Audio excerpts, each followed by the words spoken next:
How's it going, everybody? So we're back talking some more Season 5 of Harley Quinn on the channel, Episode 2. We officially moved everything to Metropolis, and slowly we're setting things in place here with Harley and Ivy, and them settling down in Metropolis, you can imagine, is about as messy and chaotic as you would anticipate. Only thing here is, though, it's chaotic and messy in two completely different reasons. Unfortunately, Harley and Ivy are very much separated in this episode for about 99% of it. However, I enjoyed both these separate storylines for Harley and Ivy, even thanks to King Shark leaving all of his kids with Harley for the day to babysit. You know, in a way, it is kind of sweet that they kind of refer to Harley and Ivy as aunties taking care of these kids, but these kids are incredibly grating. They're complete menaces. Sure, I expected this from how they were last season when we saw them when they were even younger, but it only gets astronomically worse the moment that Ivy leaves to go take care of business with Lena Luthor. Speaking of Ivy's storyline here, what a nice surprise that Jason Woodrue was introduced, being the one that she has to work with here. Another fun, cool tidbit is the voice actor for Jason, who is John Slattery, aka the old Howard Stark from the MCU and Roger from Mad Men. I did find it interesting how John ends up factoring into Ivy's backstory in the show, dabbling into the complicated origin of Ivy, seeing played out through multiple flashbacks. One of the more unexpected aspects to these different flashbacks showing Ivy's origin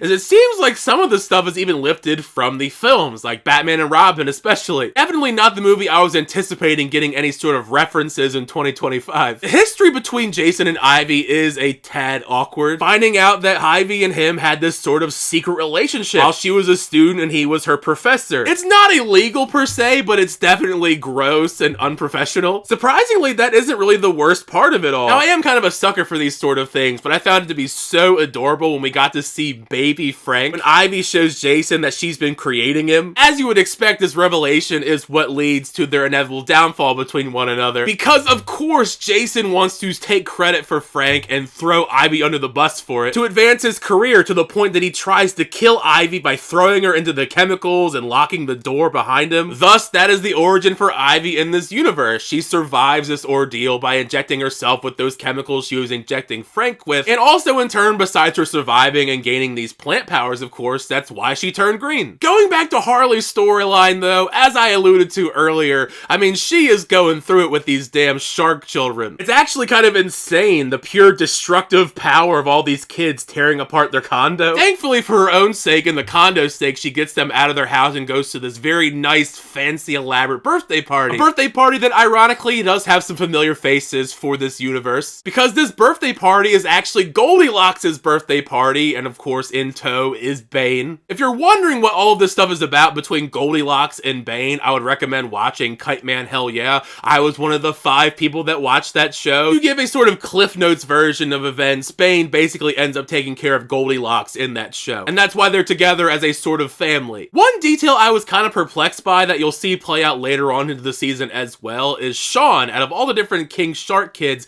he is the one who takes a major focus. We don't really get much as far as development for any of the other kids. Like, he's the reason these incidents occur, running off upset at Harley because he doesn't have a blowhole. Personally, I guess it's for storyline progression reasons. I don't understand why Harley wants to get into this club so badly. We never go back to this club. It's never brought up again later on in the season. Harley so desperately wants to impress this guy, so he'll let her join this club. Not gonna lie though, I did how they reveal seeing the chaos these kids cause inside of this club, turning this poor place into a bloodbath. Blood all over the place. One of them bit off the fake Princess Pippa's arm. There aren't really any consequences for their actions. Lena Luthor steps in, stands up for Harley, and she gets to join the club, which I guess is nice, but as I said, we don't really ever revisit this club. You're not going to see this club ever again. A more satisfying tidbit, though, to the conclusion of this episode is Ivy getting revenge on Jason for everything that he did to her in the past. I mean, to be fair, it does kind of ruin the workplace etiquette, you know, brutally murdering somebody and restraining them and trying to kill them in the same way that they tried to kill you all those years ago with the chemicals, and it gets pretty nasty. In most normal circumstances, you would assume something like this would kill somebody,